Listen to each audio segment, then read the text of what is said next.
I want to welcome you all to this special event. I want to welcome everyone who's here in person, and I would like to welcome people who are joining us online. Some of you are here because you must be here, because this is our Digital Tools, Digital Literacies class, which is a second-year course in the School for Advanced Studies in the Arts and Humanities. And it's a class that asks, what does it mean to be literate in an era of seemingly endless information? And this is only our second class, but I will say the discussion that we had in our first class, I've been thinking about it all week long, and I can't wait to continue. As we begin, I would like to acknowledge that Western is on the traditional territories of the Anishinaabe, Haudenosaunee, Lenape-Wauk, and Shawneetown nations. These communities, ourselves included, as we are all treaty people, are in connection with one another through a series of several treaties, including Treaty 6, the London Township, Treaty 7, the Sombre Township, Treaty 21, Longwoods, and the Dish with One Spoon Covenant of the Anishinaabe and Haudenosaunee. For me personally, one of the most remarkable presences on campus is the river. Deshkin-Zibi is the Anishinaabe-Moan word for antler river, or we also call it the Thames River. This river is 260 kilometers long, and it has a huge watershed that connects so many communities together, including London with Chippewa of the Thames First Nation, Munsee, Delaware, and Oneida Nation. And just a few blocks south of here, there is the Forks of Deshkin-Zibi, which has been a meeting space for many beings for many thousands of years, human and, to quote our James Bridle reading from this week, which we all did and we'll talk about, more than human beings. And so I want to just celebrate the presence of that river. I want to celebrate being in community with all of you. And I will pass it over by, with great regard, to our director, Menina Jones, who will be introducing our guest speaker today.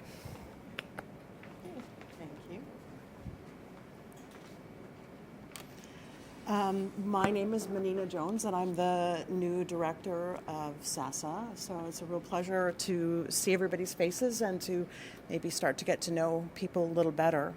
I cannot tell you how excited I am to welcome Sam Maggs as the first guest speaker in this year's SASAH Speaker Series. And thank you to the Digital Literacies class for hosting her today. Sam is a graduate of Western's English Language and Literature and Film Studies programs. She also holds an MA in the Literatures of Modernity program at Toronto Metropolitan University. She is originally from London, Ontario. She currently lives in Los Angeles, but Comic-Con brought her back this week, and we're very glad to be able to welcome her back to campus. Sam is a New York Times best-selling and Eisner-nominated author of books, comics, and video games. Her nonfiction includes The Fangirl's Guide to the Universe and Wonder Women, 25 Innovators, Inventors, and Trailblazers Who Changed History. Her novels include Star Wars Jedi, Battle Scars, and The Unstoppable Wasp, Built on Hope. She's also written for video games like the little-known Call of Duty, Vanguard, Tiny Tina's Wonderlands, and Marvel's Spider-Man.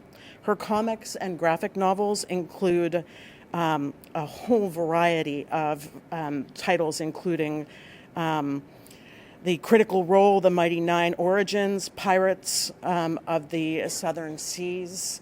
And many of these works, I was thinking about our theme this year for SASAH, which is finding your feet. And many of the characters that Sam writes about are people who find their feet in community, often among women's communities, so find your feet, but in order to take flight, and to take flight into unknown universes. And I think that description probably applies to Sam herself. So I will be very interested in what she has to say today. I did probably the flakiest thing I have ever done for an introduction, and that is I wrote a haiku for Sam. I do not know what possessed me to do this. I'm so excited. And only Sam and possibly Ruth will understand this. And it goes like this. I can't believe I did this. A longing for home. How do you like your coffee? Crisp and with bagged milk. Thank you so much. So welcome. Please join me in welcoming Sam Meggs. Oh, thank you so much. Thanks. Oh, do I have a click? Where's the? Thank you so much. Great. Thanks. Hi, everybody. Thank you so much for being here today, and thank you so much for that wonderful introduction and that wonderful haiku. I loved that. The joke about that haiku is that in my bio that I send to people when they're like, "Oh, send us your bio," or "What's in the back of my books," or whatever. At the very last line of my bio says that I'm a Canadian in Los Angeles and I miss bagged milk and coffee crisp. It's kind of just like a joke. It's like a Canadian joke, sure, whatever. And then I came back and I started doing comic book conventions in Canada again. And now every time I do a comic book convention, people come to my table with coffee crisps. I was at London Comic Con this weekend. I ended up with 9 and a full box. It's crazy. I'm going to start putting "I like money" in my bio and just seeing what starts to happen. If I end up with a whole suitcase of toonies at the end, that would be great. Thank you all so much for being here. It feels so wild for me to be on this side of the table after graduating from Western 100 years ago in 2010.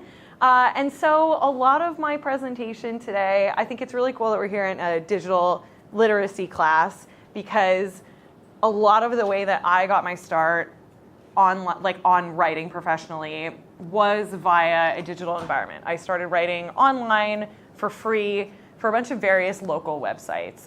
So when I first moved, I was writing for a couple of, I did some writing for the Gazette while I was here in the Coterie, which was great, got me a little experience under my feet. When I moved to Toronto, I found some local websites that were looking for writers who wanted to touch on nerd culture, which was kind of the only thing that I know how to write about or I'm interested in writing about. And being able to publish my work online without worrying about gatekeepers is basically what allowed me to get my start in professional writing. And again, this was a million years ago. But I think that remains true, even if it's in different ways. When I was we'll get into the presentation in a second, but when I was getting my start, the way to get into things was you would make connections with folks on Twitter. You would find people that you looked up to, but also people of your own cohort and your own age group on Twitter to connect with professionally. And that's kind of what got you out in the world. Twitter, obviously, defunct now, R.I.P. King. We miss you. What you once were.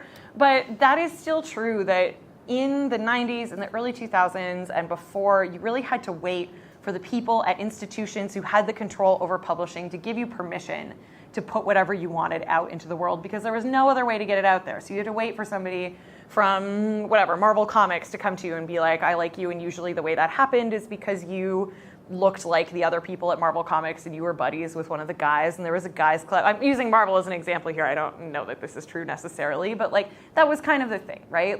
There were a lot of old boys clubs. Now, there really are no barriers to entry when it comes to putting your work out there digitally.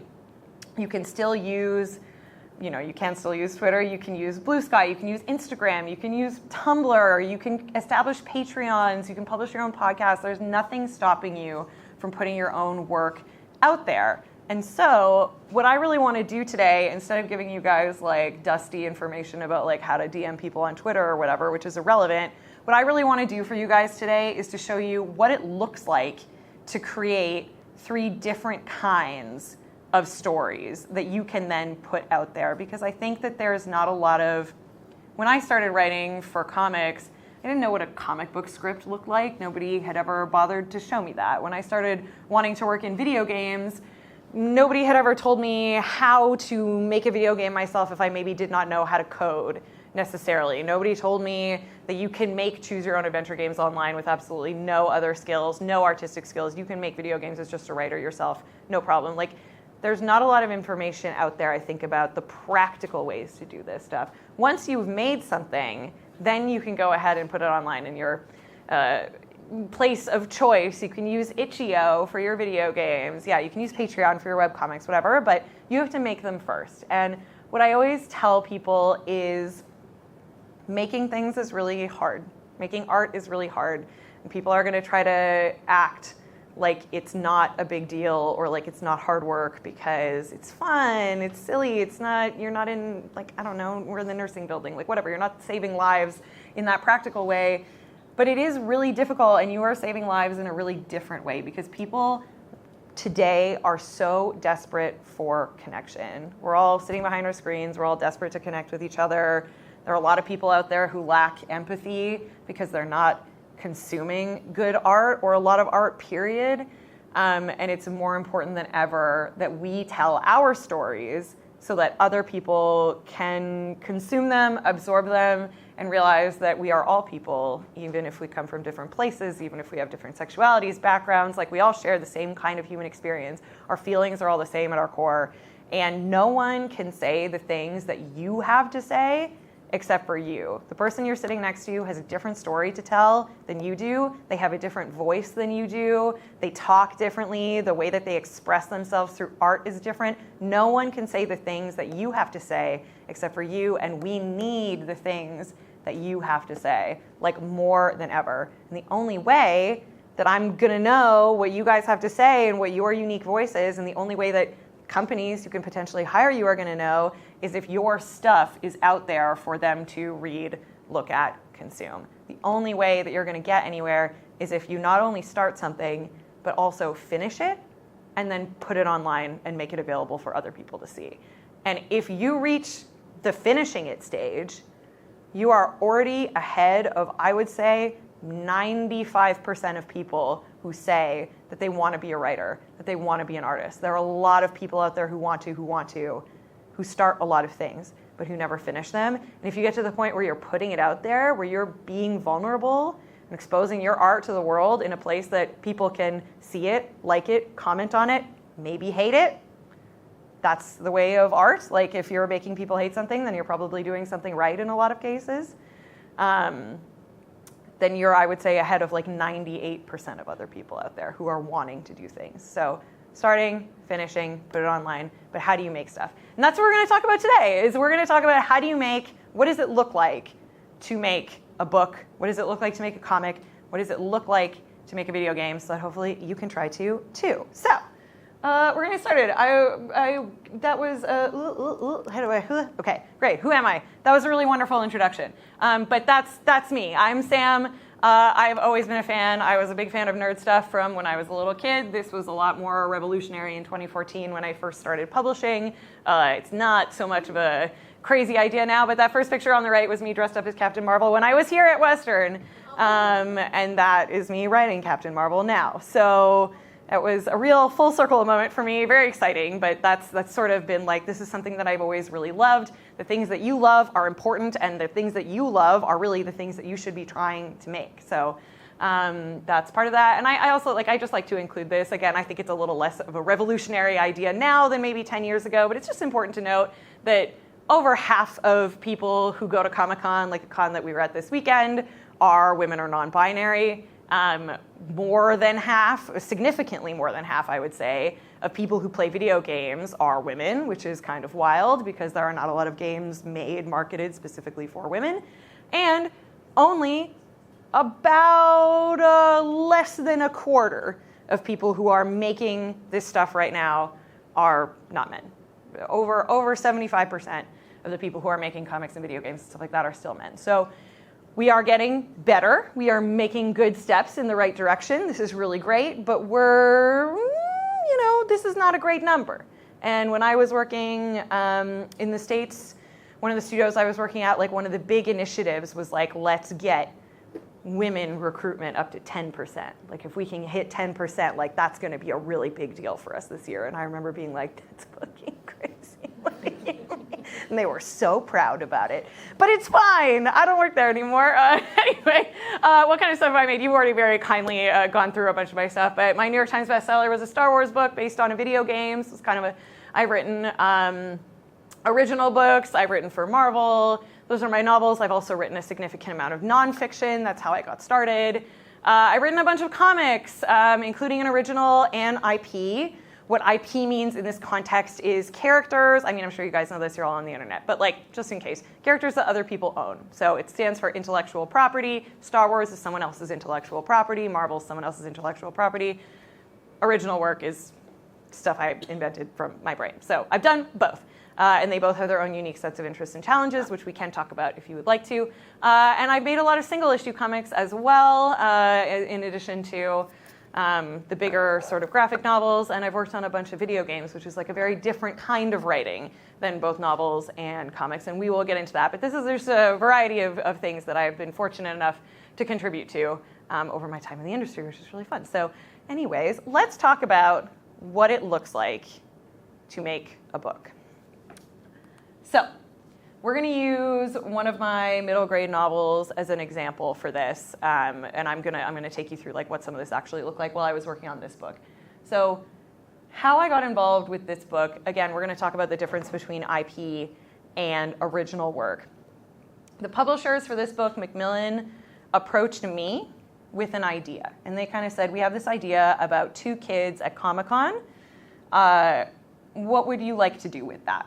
And we sort of, like, in the middle of a scavenger hunt, what would you like to do with that? And we kind of moved on from there. So the first thing that you have to do when you're working for hire like this, and this is a good practice to get into for your own work early on, which is why I bring it up, because this is how a lot of like professional writing operates, is you have to write an outline. Unfortunately, you cannot be a pantser. You must be a plotter, which means you can't just fly by the seat of your pants to write things. You have to have it all plotted out in advance, because there are a bunch of people who have to approve the thing that you have created. So when I got this ask, I decided I wrote an outline. And this is the level of depth that we're looking for when you are creating this kind of an outline that someone else has to approve. But also, it can be really good for your own writing and for your own novel writing and your own long form work to have something this detailed in advance so that you know what you're working towards. I, in the creation of an outline like this, use a program that I really, really like that you can pay a subscription for, but I believe you can also use it for free, called Plotter. Plottr. And what Plotter does is it's basically like, you know, when you're writing, you're like making a murder board and you have all your like sticky notes and you're like, oh, I think this and this and this. It's basically like, what if the murder board was on your computer? And the great thing about Plotter is that they have a bunch of templates that you can work off of preset for you. So if you want to work in like the 3-act story structure, which is the most basic, it will template it all out for you at each step. And so it'll say like, okay, at the very beginning, you're going to need your intro, and then you're going to need your inciting incident, and then you're going to need your first twist, and then you're going to need the end of Act 1, and then you're going to need your complicating moment. It's going to lay it all out for you like that. And you can kind of build your story using, you know, they have 3-act structure. There are a bunch of other, if you want to use Save the Cat or whatever other like kind of writer template you want, or invent one of your own, because honestly, like, you don't have to stick to traditional Western storytelling, but however you want to make it, you can use Plotter to sort of make it a little bit easier for you. So that's my first piece of advice. And you break it all down into something like this. What happens in each chapter? What is each character's emotional arc? For this, I was tracking what scavenger quest items they were getting. You submit something like this to your publisher. They're going to come back to you with notes. In a situation like the Star Wars book that I worked on, there's an extra layer of complication, because at that point, you're also working not only with your publisher, which means your editor, but you're also working with the IP holder or the licensor. So for something like Star Trek, you know, they came to me and they kind of were like, this is a book that's going to take place between video games. Here is the video game company sent me a one-sheet of all of the things that I absolutely had to include in the book. We really want you to canonize that one of our characters is queer. We really want you to explain how one of our characters lost an arm in the upcoming game. We never explained that. We really want you to explain that. But they didn't tell me how. They didn't tell me how to do it, just that I had to. And so that's kind of where my freedom lay. And so when I went back to them with my outline, that outline not only went to my editors at Penguin Random House, but also to the license holder at Lucasfilm.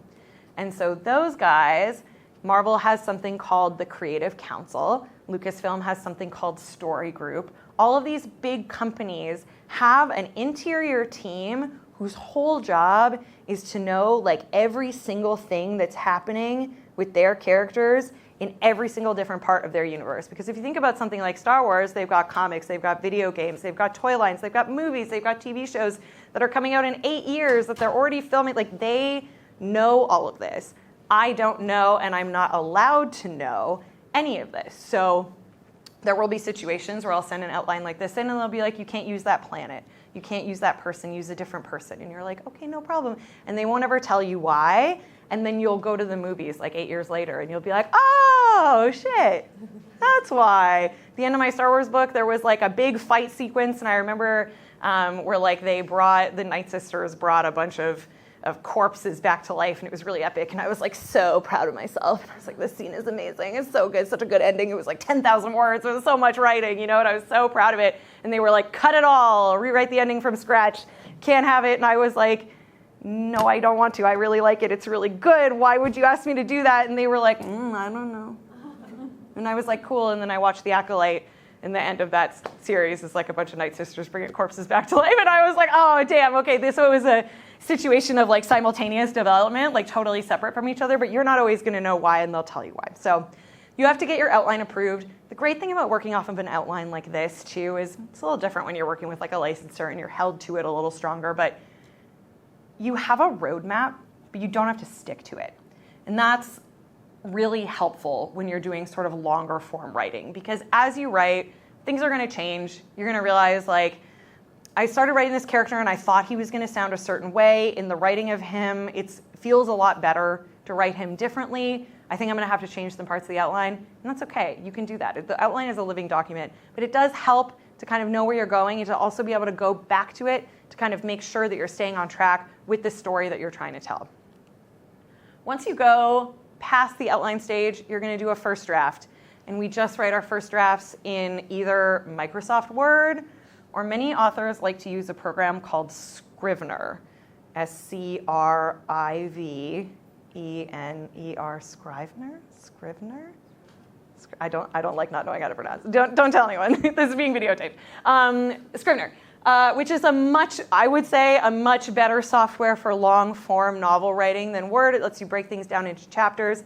It's really helpful. Highly recommend Scrivener for long form writing. You have your initial manuscript. It looks pretty much like an essay that you would write. So sorry, you're doing this shit forever. It never changes. Does the deadline ever feel any better? No. Am I doing it all the day of? A lot of the time. But you can't do a whole novel the day of. So sometimes you gotta really you just gotta push past the ADHD and force yourself to do it. But it pretty much looks like when you write an essay. After you submit your first draft, your editor and your publisher is gonna come back to you with the first round of edits, which are typically what we call developmental edits. And so this is gonna be a lot of big picture stuff. You're gonna get your manuscript back like this. It's gonna be all marked up in a bunch of different ways, and you're gonna have a bunch of notes on the side from your editor that are essentially gonna tell you what you fucked up. What have you done wrong? In what ways is it bad? In what ways could you improve the book that you've been writing? So developmental edits sometimes can be minutia. This character doesn't quite sound right. If you're working with an IP holder, Spider-Man would never say that. He doesn't really sound like that. Try to find a different way for him to say this. It can be minutia like that, all the way up to, I actually don't think, this sounded really good in the outline, but in the execution of it, this is not very interesting. There's a lot of exposition happening and nobody's really doing anything. Can we add some action in?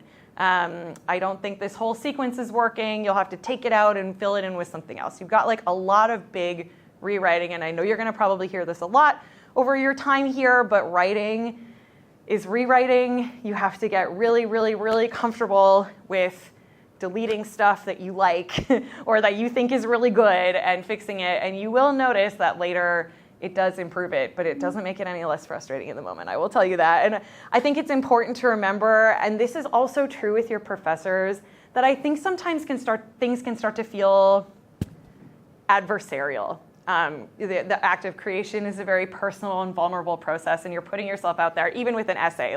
This is something you're spending a lot of time on and a lot of effort, and something you really give a shit about. And so when someone comes back to you with I actually don't think this is good, I actually think this is how you can improve things, it can sometimes really we all have rejection sensitivity, especially I have ADHD, that really heightens rejection sensitivity, can really make it difficult. But I think it's really important to remember that you're all on the same team. Everybody is trying to make the best possible thing. Your professors are trying to get the best possible essay out of you. They want you to learn the most that you possibly can. Your editors are aiming for the best possible book. You're all working towards the same goal. And it's just, I feel like it's really important to hold that close to your heart. So this is what the first stage of edits will look like. In this case, one of my characters was autistic, and so we brought in an authenticity reader for mental health issues and for autism. And so that's what some of these notes on screen you're seeing are. My editors talking about some of our ways that we're referring to Alex, who is our artistic character in this.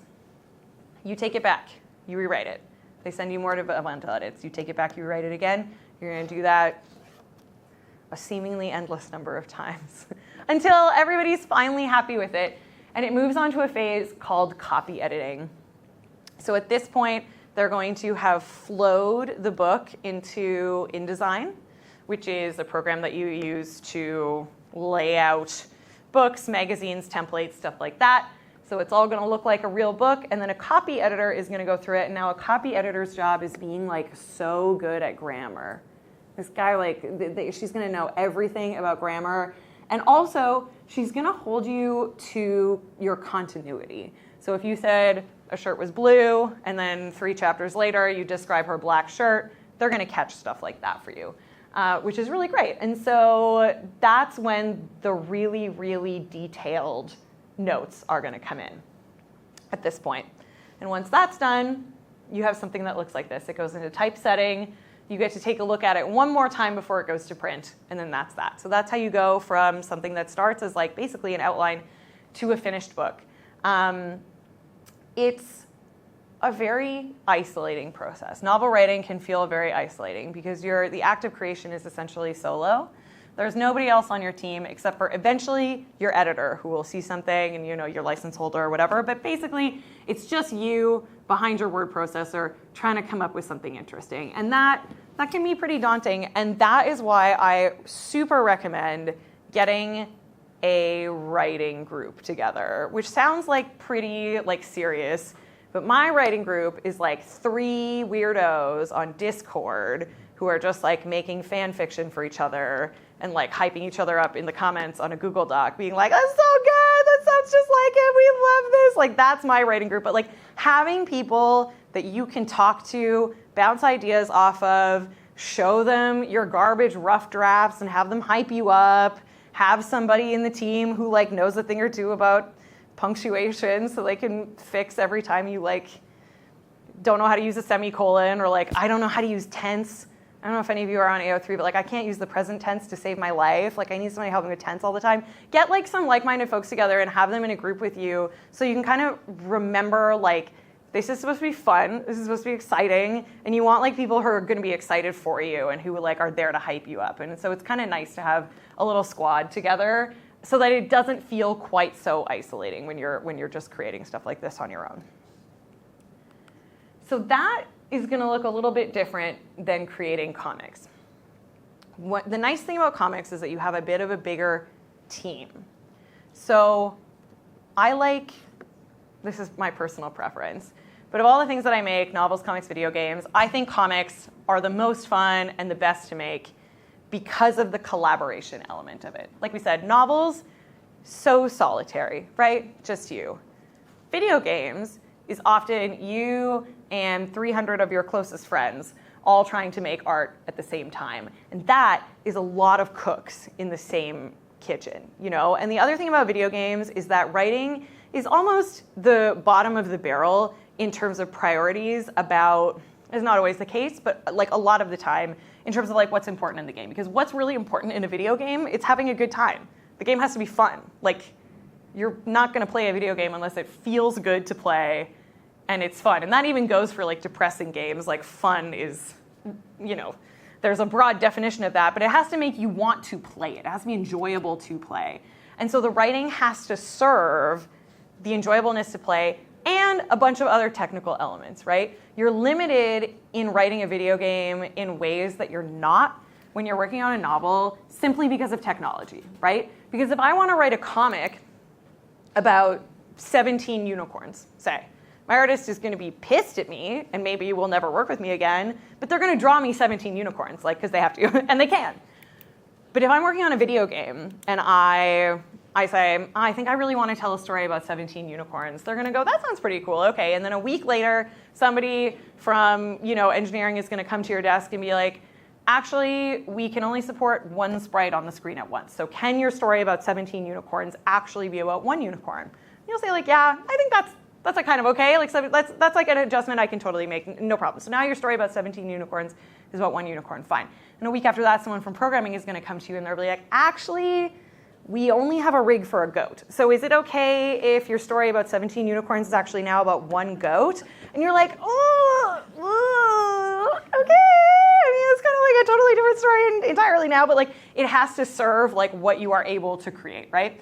And so those limitations, I think, often create really interesting art because limitations create interesting and unique solutions that you wouldn't try to find otherwise because you don't have to. You can take the path of least resistance. Having to find all these other ways to tell stories and kind of make like some really interesting stuff happen. But it also is limiting. The other thing is that there are a lot of people above you who have to like what you're making in video games. In novel writing, it's you, your editor, your licenser. It's kind of if they're happy, you're good. Like that book is coming out. In video games, when I write something, the rest of my writing team has to like it. Then the lead writer has to like it. Then the game director has to like it. Then the creative director, then the executive producer, then the head of the studio, then the head of the conglomerate, and then some guy at Sony who mostly speaks Japanese and has no idea what you're making or why you're making it. And then all of those guys think that they're good writers. You know what I mean? Like, you can kind of immediately know if you're a bad artist. Like, you try to draw something, you're bad. But everybody thinks they can write. Like, we all had a blog at some point or whatever, right? And so you're fighting. That's like a lot of battles to be fighting constantly. And often, you are not going to win. And so in video games, you have to get really, really good at just being like, well, okay, you know, my name is going to be on this. It's maybe not ideally what I would have liked to create, but you got to kind of roll with it. And that's kind of how it goes. I have been varying levels of successful at letting that go at different points in my career. But like, it's a very different experience. With comics, I think it's the ideal amount of collaboration. It's going to be you. It's going to be your artist, who is often doing, we're going to get into all of this in this, an artist, maybe two people doing colors, a letterer, your editor, and the licensor, and that's kind of it. So we're looking at a team of about 10 people. All 10 people are, like I said about your professors, like working together, trying to make the best possible thing that they can, not limited by technology. You can kind of draw whatever you want.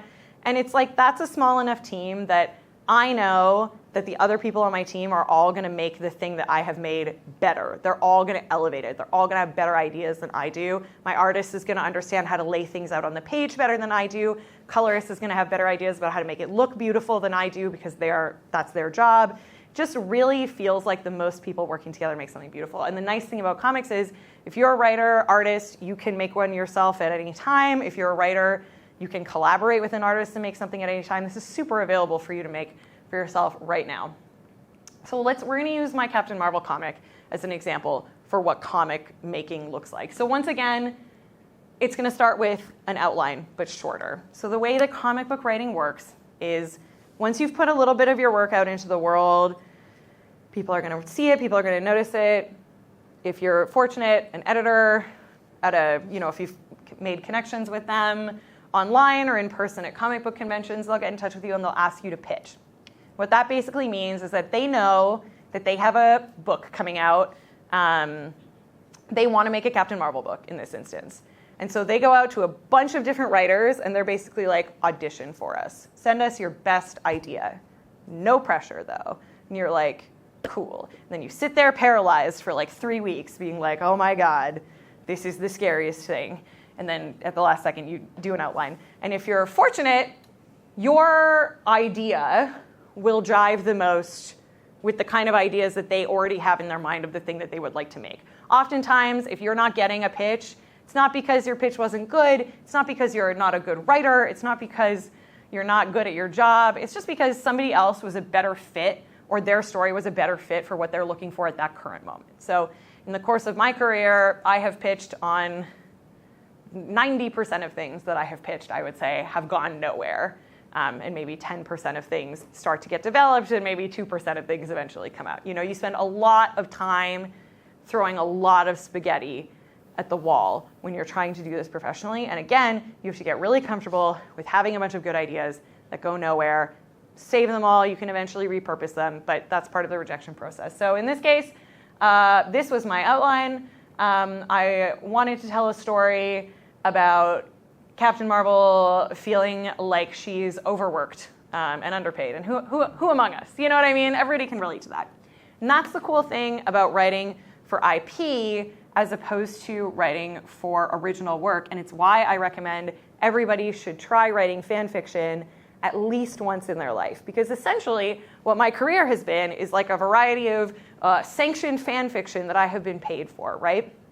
And the way that this used to work in television is to start to get a television agent, you used to have to write something called a spec script, which was where you would write a script that was for an existing TV show. You were basically writing like your own fan script of an existing TV show. And that would show showrunners that you were able to inhabit an existing voice, that you're not only a writer who can just write the characters that you've created, but that you can watch or read something, understand the voice of that character, and then write in a way that is not jarring to readers. So that every time somebody's writing Spider-Man, he's going to sound the same. Every time somebody's writing Carol, she sounds the same. You're writing Luke Skywalker, he's always got to sound like Luke Skywalker. They have to know that you're good at that. And a great way to practice that is with fan fiction, because you have to inhabit the voices of existing characters. The other thing that's great about it is they have done a lot of the work for you. The world building, the character development, powers, all of that stuff is already done. You have a sandbox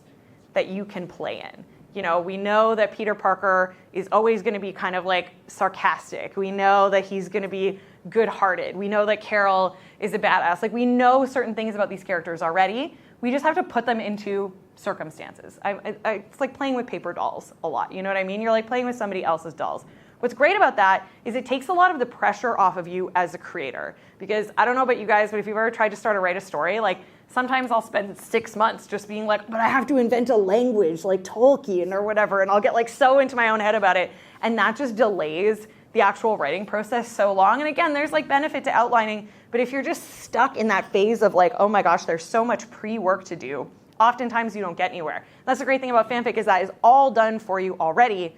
You just like move your little guys around and make them do whatever you want. That's great. That's what I kind of do here, and it's why the majority of my career has been in IP, because I really like the sandbox. I find the blank page incredibly intimidating. The fact that you can make whatever you want is so exciting, but it's also so scary. So it's really nice to have the sandbox, and that is really a skill that if you want to create stuff for other people is going to be really important to develop. So not to like big up AO3 here or anything, but that's what I recommend. So this was my outline. They liked it. Great. Lucky me. What happens after that? We go on to the script writing phase. So what I will say about comic scripts, here is an example of one of mine. There is actually no standardized version of what a comic book script looks like. It's a pretty standard version of what a movie script looks like. You've got to use Final Draft, whatever. There's all these rules. Everybody making comic books is just like, it's the Wild West out here right now. This is how I was taught by one of my editors at IDW when I was working on my first comic, which was a Star Trek comic. This is how I was taught. So when you are setting up a page for a comic, this is how you set it up. You go page by page, and you are essentially writing a letter to your artist. The only person who is going to see this is your editor and your artist. Nobody else. Like, the public never sees this. This is totally private. So when you're writing a comic book script, you really want to be thinking about it like a letter to your artist. You're just trying to explain to them what your vision is, what you're trying to get across. How you do this, you break it down page by page. So on page 4, picture a comic book strip, right? Or a comic book page. You've got like separate panels on the page, and when you're writing it, you, the writer, break it down panel by panel. What is happening in each one of those places? So here on page 4, in the first panel, I want this to be Carol standing up and whipping off her PJs to reveal that underneath it, she has her uniform on. And her friend Jess, Spider-Woman, is sitting there in the corner, tiny, and she's like, wow. In the second panel, she's posing. Jess is asking her a question. This is how we do the dialogue. And in the third panel, Carol's like blushing about it. When you're adding the dialogue, you always want to number it. Because eventually, if you think about a comic book page and how the bubbles are laid out, you want to make sure that your reader is reading those bubbles in the correct order. So you want to make sure that that is super clear on the page which comes first. So take a look at this and see in your mind what you would picture a page like this looking like. And many different writers will approach their panel descriptions in different ways. There are some comic book writers who like to have a lot of control, or who are really visual folks, or who are also artists, or maybe more like visual minded. Sometimes their panel descriptions will be really, really, really robust and specific. Sometimes they'll even include thumbnails, which are basically like little sketch drawings that you can send to kind of like give your artist an idea of what you're thinking about. I am the kind of writer who works on the opposite end of the spectrum. I like to give my artists a lot of freedom because they're better at that than I am. That's their thing. So my descriptions are a little bit sparse. So this is what we have. And I'm going to jump ahead a couple of phases. This is what it ended up looking like in the end. This is what I get back. So we have the first panel where she's whipping off her pajamas. We have her power pose with Jess in the back. And then we have her little blush face in the bottom corner. Now, you'll notice that in the script page, I did not mention, like, put this in the upper left corner, put this in the bottom right corner, anything like that. I didn't mention putting her big star symbol behind her.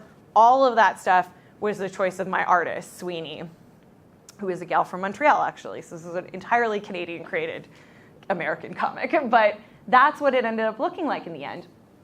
And the cool thing about working in IP, or the interesting thing I would say, is there's a big difference in how you work with your artist between creating something original and working in IP like this. So if I'm creating something original, I'm working with my artist from day one, and we're really co-creating that book together.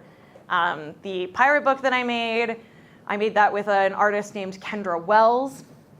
With that book, really from day one, we were talking all of the time. I sent them a variety of character descriptions. They would send me back sketches of those characters, and then we go back and forth.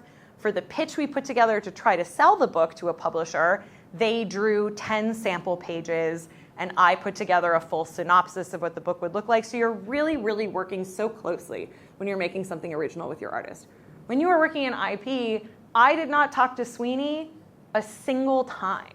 The only way that I'm able to communicate with my artist in a situation like this is through my script. I send this to my editor. My editor is the one who, so at this case it was at IDW. She's the one who chose the artist. She found Sweeney, and she takes my script and gives it to Sweeney and facilitates that entire process with her. So what does that look like from an art standpoint? Here's an example of, both the script next to the page, and you can see like what a difference that is. And also, I would not have a job without artists because that's crazy. I can't believe that. That's crazy. You can see what I mean about how they make, like, collaborating can make your work, like, can just elevate your work so severely, you know? Let's take it back a step to see what that art process looks like a little bit for someone like my editor and my artist. Here's another page from a different issue. It's Carol and the Wasp, Nadia, in a car together. I've sent the script in. We've gone through the same process that we do for the novels. My editor's gone back and forth with me a few times on making the writing good. Marvel goes back and forth with me a few times about making the characters correct and getting the story right. Script is good. It's going to Sweeney. The first thing Sweeney's going to do is send back what are called thumbnails, which is what we just discussed, or what they used to call pencils, because back in the old days, before computers, this would be the pencil sketch part, where it was easy to erase stuff and redo it. They would do it all in pencil. Now it's all done digitally for the most part. There's some people who still do comics by hand, but for the most part, it's all done digitally. But it's basically a sketch. It's easy to change things at this point.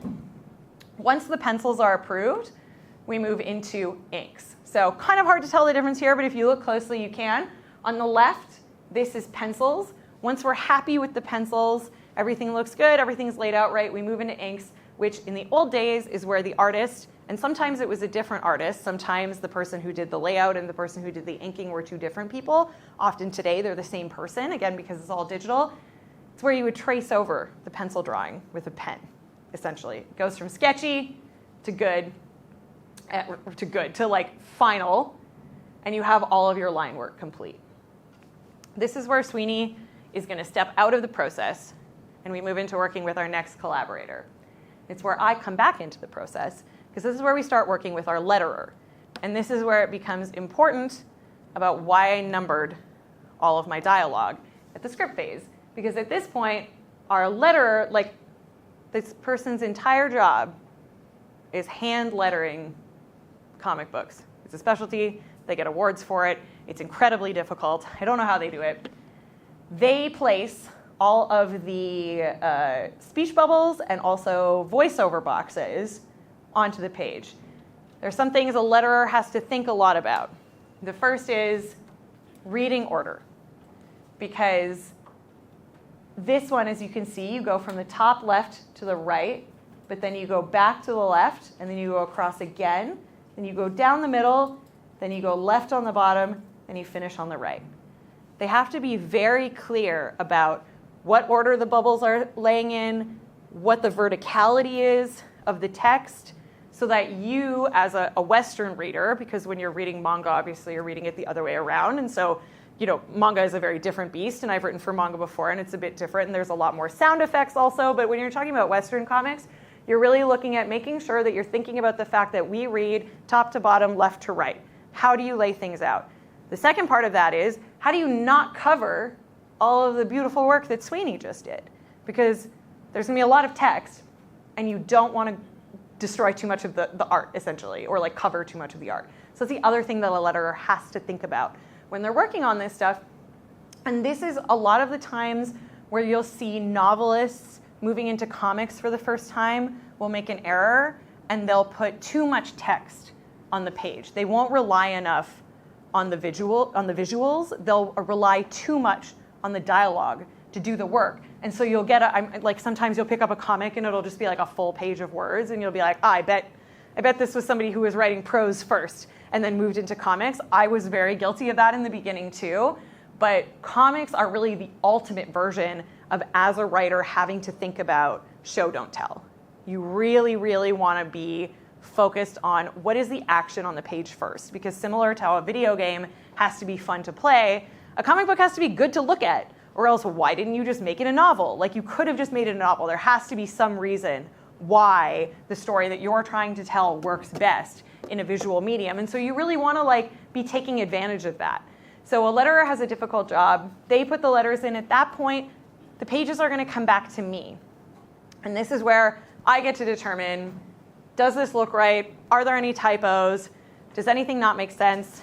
Half of the time I would find I'll have something in my head, and then in the art, what they're saying doesn't really make sense anymore. This is my opportunity to fix that. This is where I get to come back in and be like, oh, I don't like the way this sounds. Let's change this. Let's add a speech bubble. That's where I come back into the process.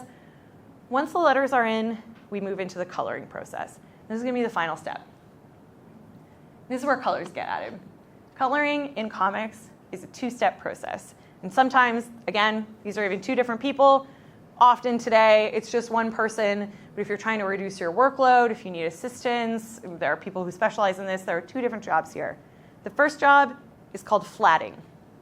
What does a flatter do?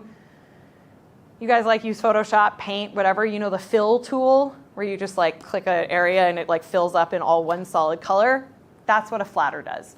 Flatter is going to come in and fill in basically each one of these, like Carol's arm, her hair, with one solid color.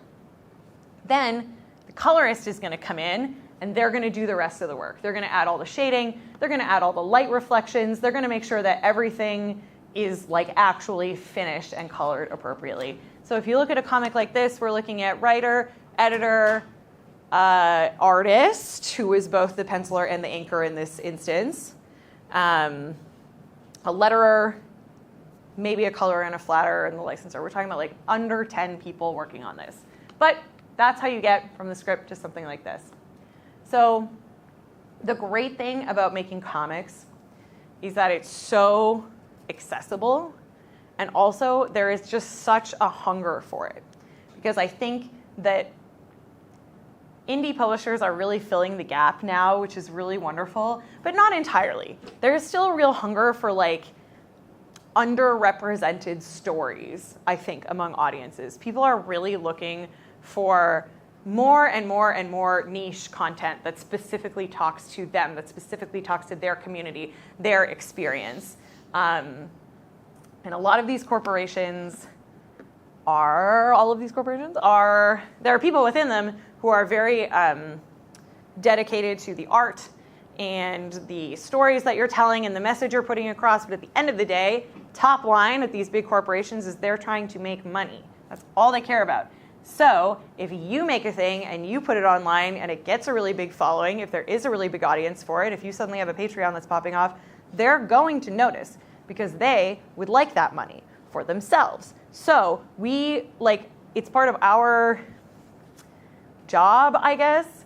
Part of doing this is that we are showing these big conglomerates there is an audience for this. There are people who are looking for this stuff. And putting your own work out there, this is a great way to do it in a way that's really going to make an impact for you. And also, oftentimes with something like a webcomic or a Patreon is a really good lesson in how to keep yourself accountable to deadlines, which is something that I really struggle with. I know a lot of folks really struggle with having a sort of consistent update schedule for something like that. If you're posting on AO3, making sure you're posting once a month or once a week or whatever, that can be really helpful. Because another piece of advice that I would give you, something that I really, really, really hated when I was in school, I should be looking at the time. How are we doing? We're good, 3:30. Something that I really hated when I was in school was the way that people talked about writing. And I don't know if you guys have ever experienced this, but oftentimes professional writers, I don't know why, this is probably their experience and good for them, but will speak about writing in this way that feels almost kind of mystical. My characters speak to me. They told me that this was the wrong thing to do. The muse spoke to me. I saw this in a dream, whatever. That's not what writing is.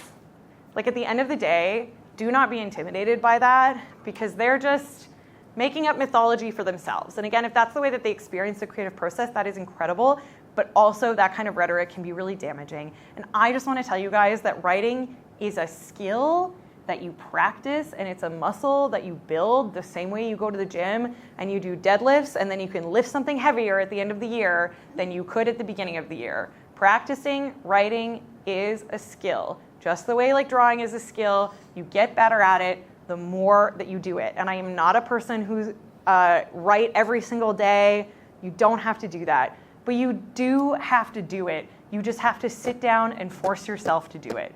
You cannot wait for the muse. You can't wait for any of this stuff. At the end of the day, writing is fun. It's cool. It's awesome. But it is a job. And you have to, if it is something that you're passionate about, if it is something that you want to do, you have to treat it like a job. You just have to force yourself to sit down and do it. And the other thing that I will say, and this was helpful for me with essays as well, but it's still helpful for me to this day, is you cannot fix something until it exists. You know what I mean? I am such a perfectionist, and I sit down at a computer and I often get locked up because I'm whatever comes out of my fingers has to be perfect. And it can be really intimidating to be oh my gosh, this better be good. But it's never going to be good. I call my first draft my vomit draft because I just need to bleh something onto the page. It just has to be there. And is it gonna be good? Probably not. Is it gonna be pretty to look at? Probably not. It's probably gonna be pretty gross. But until it's there, it cannot get any better. So you just have to sit down, borf something onto the page, and then it will exist, and then you can make it better. And then hopefully your writing group can help you make it better. Your artist that you're working with can help you make it better. Your professor at office hours can help you make it better. Any of those things, can help you make it better, but you cannot get there until it exists. And so you just have to push through that horrible feeling of oh my God, it has to be perfect, and just realize that it's going to be bad, and that's the point. That's okay. And the more you tell yourself that, I feel the easier it gets. So let's do video games quick, and then we'll take some questions because I'm rapidly running out of time here. But video games, everybody plays video games in one way or another, I assume. It's 2005, great. Or 2025, great. So there are a bunch of different types of writing in video games. I'm going to talk about 4 different kinds today, quickly. We all have seen video games. Cutscenes. These are We're going to go one at a time. Cutscenes, mission banter, barks, and branching conversation. And we're going to see a little bit of these now. I have a little video here. I wonder if it can. Will it? If not, I'll just do it on here. That's all good. Going for it at the same time. Oh my God, it's going to make us watch an ad. Oh my, this is so embarrassing.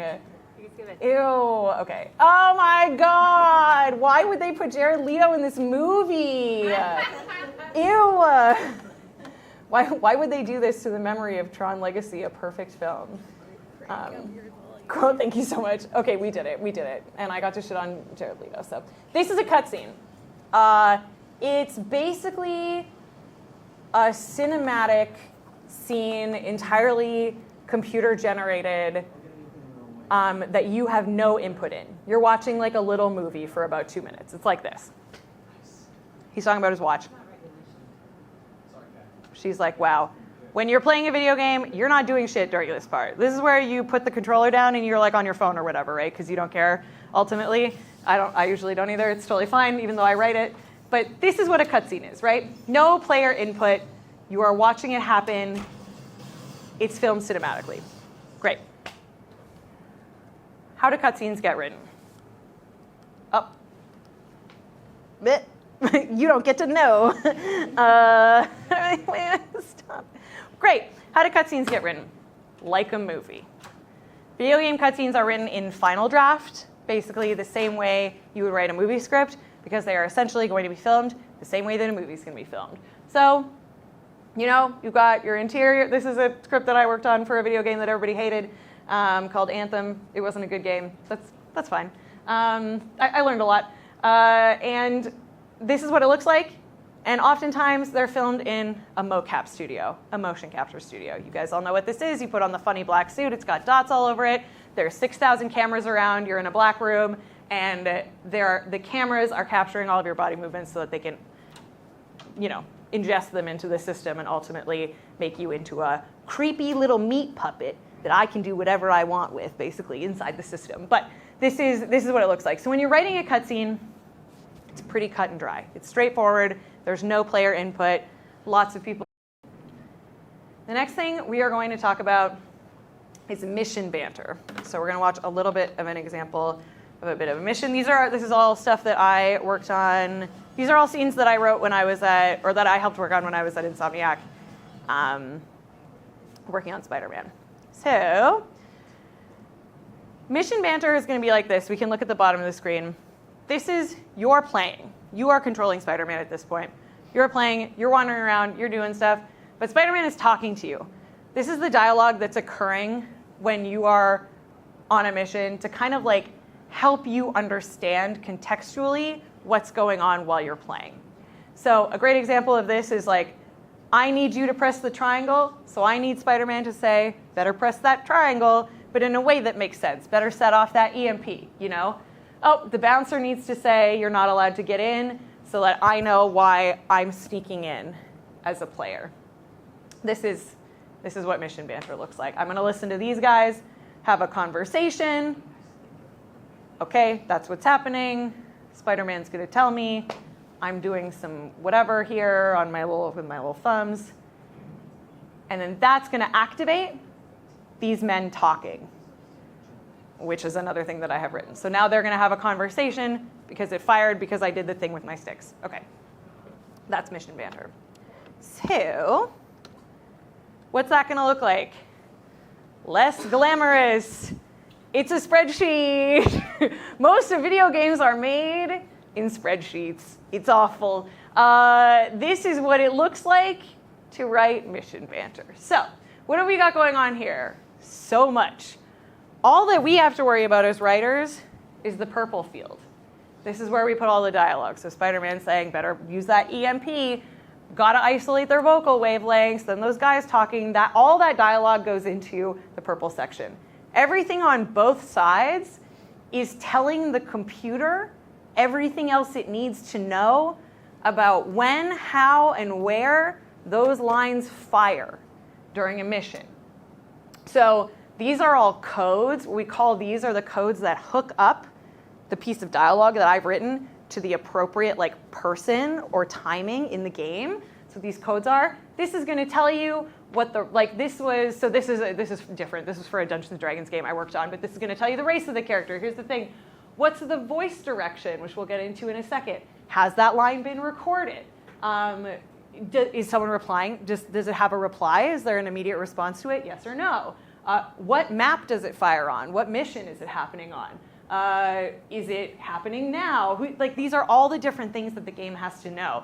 The direction field is interesting because oftentimes you as the writer are not going to be in the room when that voice line is recorded with the voice director and the voice actor. So sometimes you are, sometimes you're lucky. I've been in a lot of circumstances where I've been fortunate enough to get to like go into the booth and, you know, like Laura Bailey's in there saying your lines, and then you can be like, because it's totally out of context for them, right?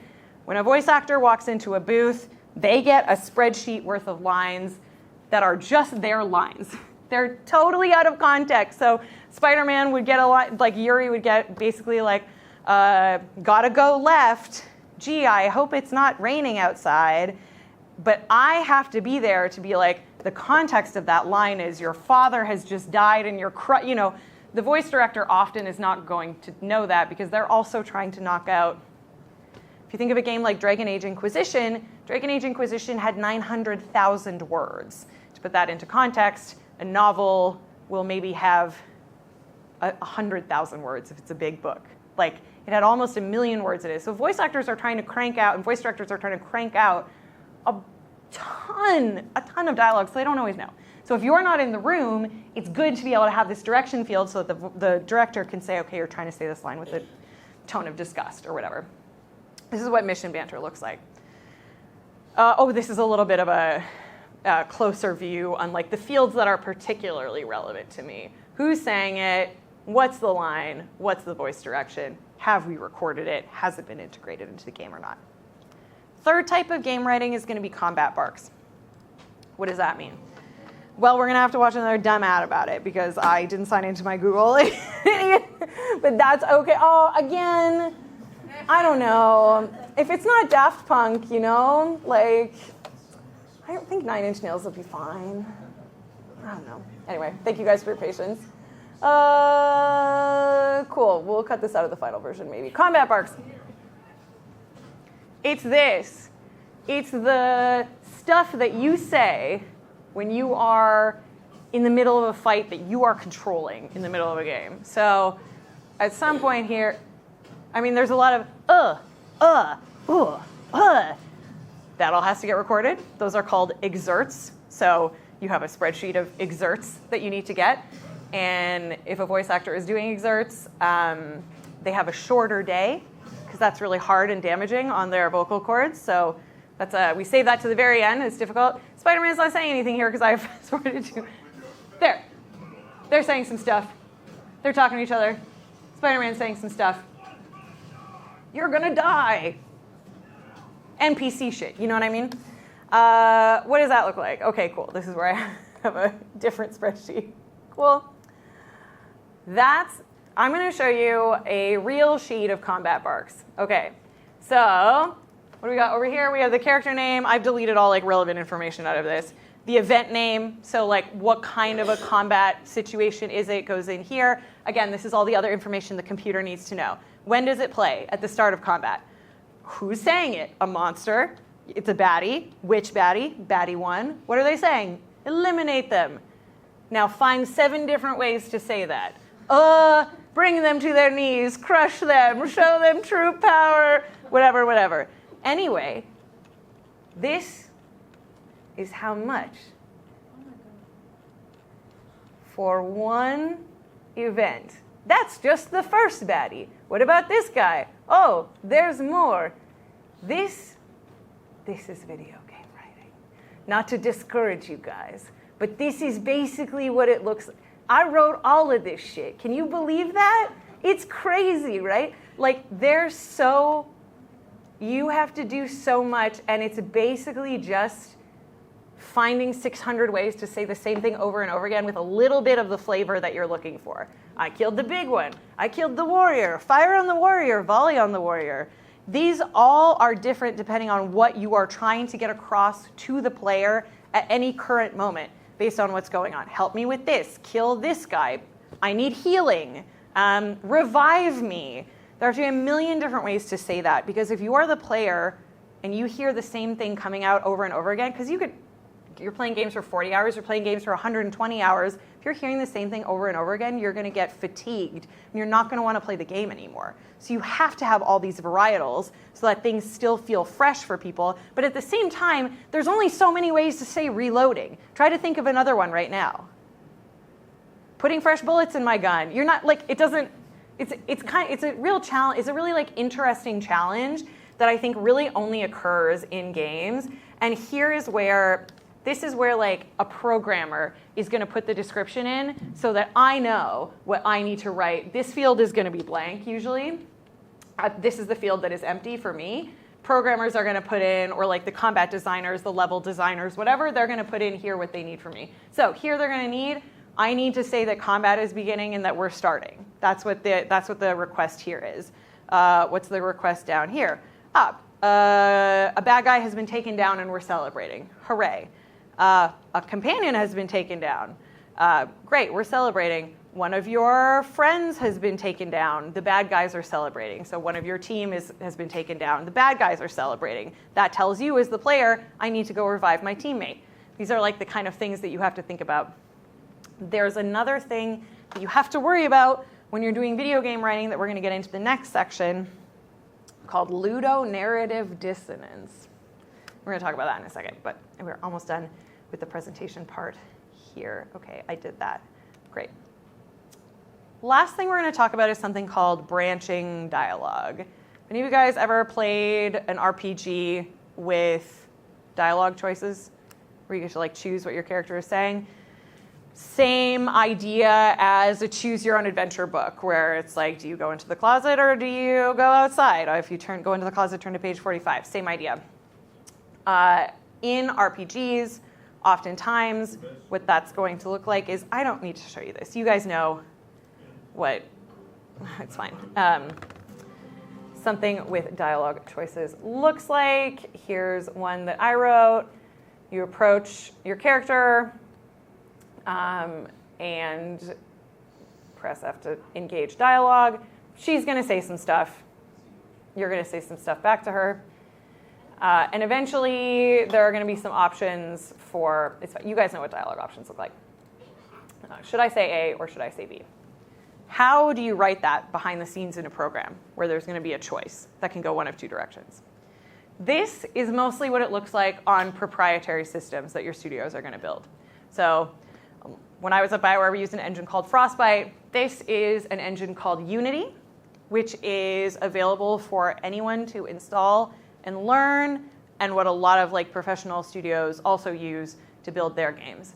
In Unity, this is a branching dialogue editor. And so this is going to show you like what that's going to, this is exactly what it looked like when I worked at BioWare. It's going to kind of show you what it looks like. So the beginning of this conversation, as you can see, is linear. I'm an artificial intelligence module. What sort of danger are we in? The kind that kills you. That's all linear until you get to the bottom owner line. Then these are your three options. How do I know I can trust you? Why do I need you? All right, what we can do. You can see there's a little plus sign next to each one of those. You expand the plus sign, then it will go out into like even more based on which one you pick. And then at the end of each one of those, you eventually have to circle it all back together so that I can, come back to a unified ending and end the conversation. So you'll have a branch, and then it'll come back together. And you'll have branches, and sometimes those branches goes on, and sometimes they don't come back together. Sometimes if it's a huge game with a bunch of choices, it'll just keep branching from there. But oftentimes you'll branch, and then you want to come back together again to end the conversation. This is what something like that is going to look like in Unity. You can download Unity, you can pay for it, you can totally make something like this. Oh, there, now this is how you can see when you expand it, you get into that, and then eventually everything is going to come back to, all right, what do we do? How do you do this? With a free program online called Twine. Twine is going to allow you to build your own totally text-based, or you can add images or art if you want to, if you're good at that. Choose your own adventure, branching dialogue style game. It is super easy to learn. There is a full tutorial right on twinery.org. It will teach you how to do it, and you can make your own branching narrative games this is a great way to show off your own interest in game writing, to show your own ability to do branching dialogue, to put something on a website like Itch.io. And when I was auditioning for my first video game job, they asked me to make a game in Twine to show this off. So this is like a real skill that's really going to come in handy for you potentially one day. What does it look like behind the scenes when you're making something in Twine? Like this. So as you can see, it starts off at the top. It branches. I can choose to lie or I can choose to be mean. From there, I can choose to apologize or I can choose to be an asshole. And then it's going to come back together again. And then we're going to branch again. I can choose only one or I can choose. These are sort of my options. What's that going to look like on the back end when I'm writing it? Like this. And again, super easy. The quote marks, that's going to make something bold. These double brackets, these are how you indicate your choice points.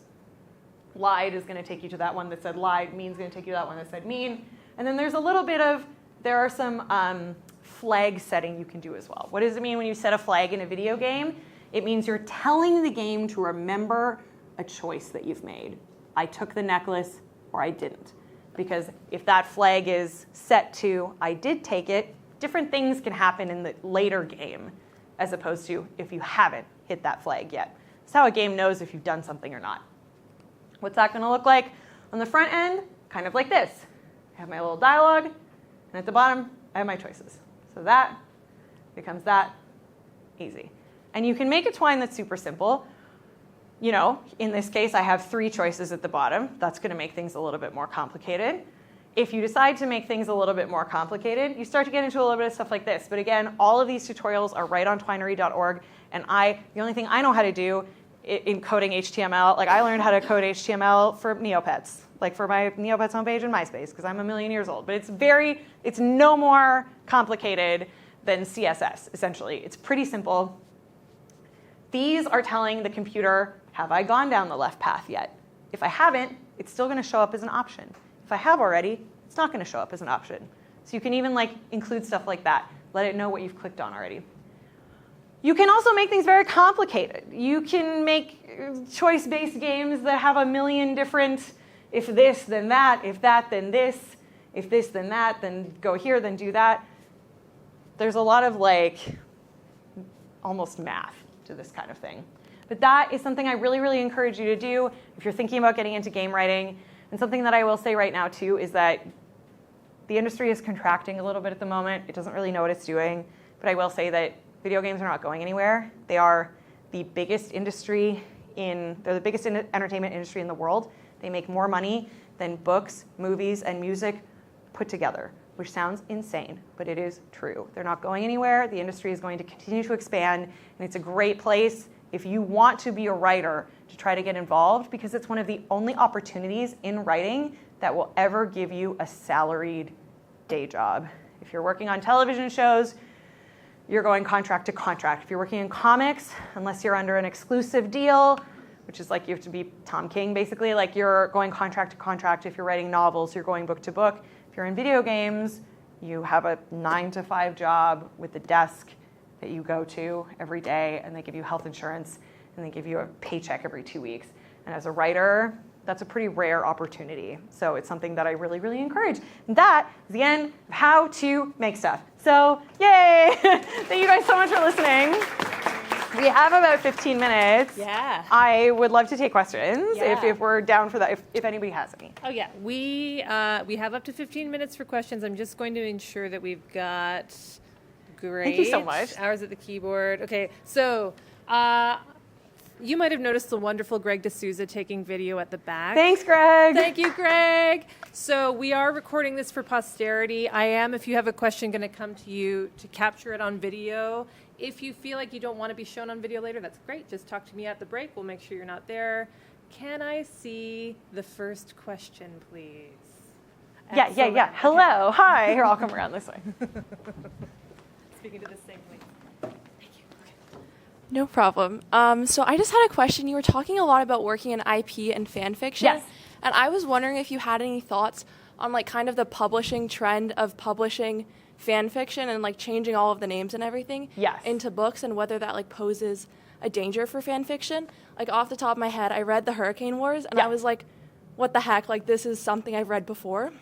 And Yeah. it's literally a Raylo fan fiction. Yeah, totally, So, totally. And I feel like it's just happening more and more often. So do you have any thoughts on that? This is such a good question, and it's super interesting because what I would say at face value is that like all writing is fan fiction. Like Dante is Bible fan fiction. You know what I mean? Like everybody has always just been like writing fic about the thing that they like. But back in the day, that was really acceptable because there were a very small number of books in the total English canon. And so everybody had read everything. And so when you were making references to stuff in your own work, the assumption was that everybody already knew what that was because there were only 6 books. So like you knew when they were making like a Bible joke or whatever. Now that's a little bit different, but I will say that is really still all fiction at the end of the day. Is like we're all being inspired by other works and filing the serial numbers off and ripping it off. What is relatively new is what you are talking about, like the actual like 50 Shades of Grey was Twilight fanfic, and then it became 50 Shades of Grey, and now it's out there, and we all know that it's 50 Shades, like we all know that it's Twilight fanfic, but it's okay anyway. And like, I think that can be difficult. I think that there's a big stigma around it, is what I will say. I think that there's a big stigma around it because writing fanfic is a thing that girls do, and it's not that deep, and it's not that serious, and it's smutty and whatever. And so people see books that have been made out of fan fiction and will kind of like poo-poo them a little bit, or to your point, like it can maybe kind of feel bad to have to pay money to read something that you've already read for free. But at the end of the day, like I do think that is honestly the genesis of all literature. And when men do it, it's like taken super seriously, and it's like, oh, it's a response in the English canon, and it's a really big deal. It's like, this is how all writing used to happen. I think that your question about the legality of it and the dangers of it is something that I feel really nervous about, honestly, as somebody who still does create fan works and feels really strongly about fan works being protected. And I think that a lot of these places, I think that what is more dangerous than that, because I do think that there's actually a lot of value in that and that we shouldn't be so fast to dismiss it. Do I think that like you should do a little bit more work than just filing the serial numbers off? Maybe, but also like these people are way more popular authors than I am, so what the fuck do I know? Like, you know what I mean? Like good for them, that rules, fucking frankly. But I think that the more dangerous aspect of it is people who are posting fanfic and attempting to monetize it.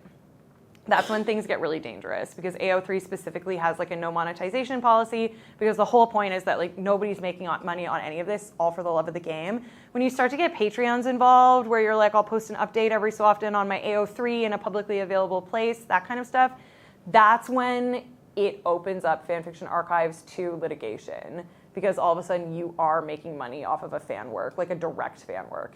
So that's something that I would say to definitely avoid and to call out if you see it happening, and to like make sure that you don't continue to see it happening. But I think that people writing fanfic and getting it published is like genuinely the continuation of what all literature has been, and I kind of wish we were all nicer about it a little bit. Yeah, and also like it's good inspiration. Like watching anything, like I say, it's like good inspiration to have that, all of that work done for you already. But yeah, it's interesting. Great question. Thank you.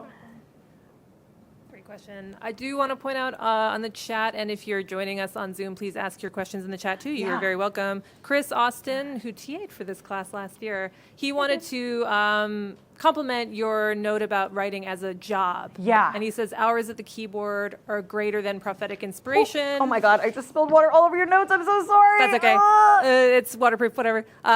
He says, love this point, a muscle that gets stronger the more you train. If my phone is okay, I do not care. It's totally Phone fine. is totally okay, and this is totally okay. I'm so sorry.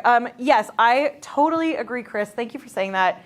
It is a muscle, and like, it is the kind of thing where I go back and I read stuff that I wrote 10 years ago, and I'm like, wow, that's definitely not as good as what I can do today. And it's not because I gained access to like the mystical realm of my characters talk to me now. It's because I've like practiced it a lot.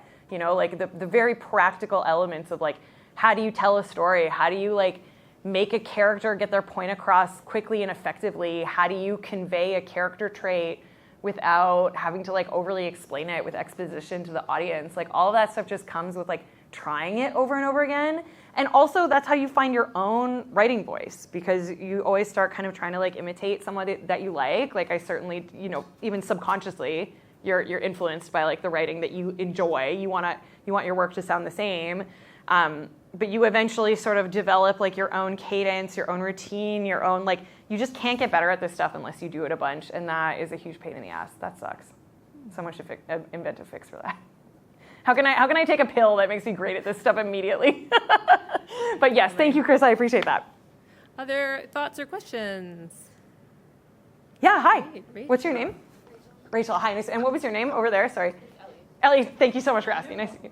For something that you have to, like, you write a lot, like comics, and you have to keep writing new stories, how quickly do you think of these stories? Like, what's that process like for you? Because obviously you have deadlines, and somebody just writing their own story on their own, it can take forever, but for you, you probably have quicker turnaround time. So how do you generate stories quickly? Yeah. Or does it take you also like a long time? For me, it's difficult, I would say. I think that ideating is the part of the process that, like, and every writer would have a different answer for this, but for me, ideas is the hardest part of the process for me. I'm really, really good at execution, and I think that's why I work a lot in IP, because it's nice to have other people kind of like telling me a little bit of what to do, or like I really thrive in a writer's room where I have other people kind of helping me with the ideating. The writing itself is easy, I'm quite fast at it and stuff, but that ideating is difficult, and I think that, like, especially to your point, when you're trying to ideate on deadline, you don't have the flexibility of being like, I'll just wait until like the right idea comes to me, and it's like, no, I have to send something in by Thursday. And I think in that case, a lot of the way that I do idea generation is by looking at each of the characters and thinking about what struggles in my own life could potentially apply to them. So like, what things have I fought with or have struggled with? Like with Captain Marvel, it was really easy to tell a story about like feeling like you're overworked, or that you're being a workaholic to avoid like engaging with your emotions or whatever. Because like that's something that I do. I write all the time so that I don't have to like have a feeling. That's like way better. My therapist disagrees. What is that bitch? No. But like I try to do it that way. Like look at the character and think about like, if I were them, what would I be experiencing? And I kind of try to approach it that way.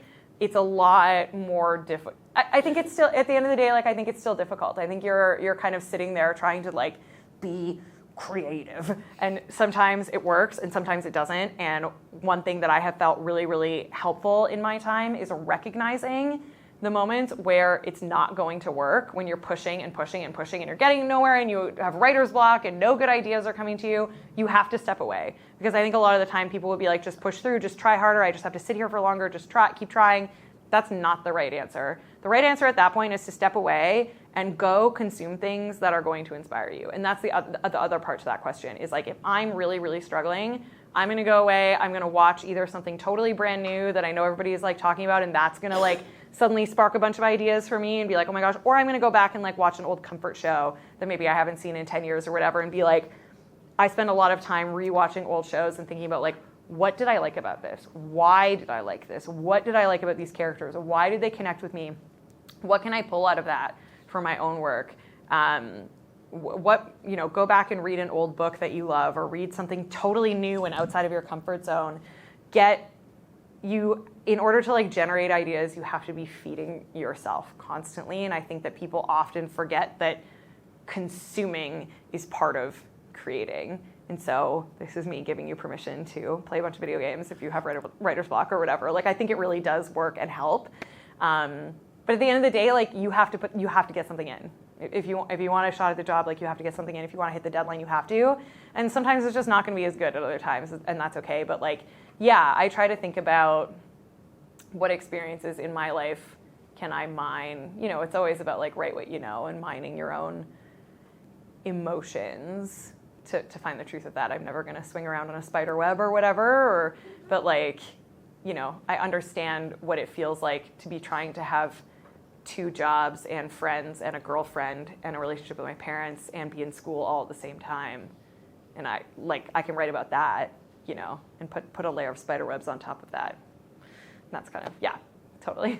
Thank you for your question. We have time for one more question. 1 or maybe 2 if I can shut the fuck up and keep it short. May I ask you to hang out for maybe 5 or 10 minutes Yeah, of during course. our break, too, Yeah. in case someone has a one-on-one? Yes, I would love to. I have nothing going on. Thank today. you. Do we have a final question? I have perfect. Oh, yeah. We can do both. This is probably like a loaded question. Okay. Well, no, I don't know. It's probably, I don't know, long-winded. Probably What's your more name? Complicated. Rowan. Rowan, nice to meet you. Nice to meet you too. So I just kind of wondering, like, I'm in creative writing, so Yeah.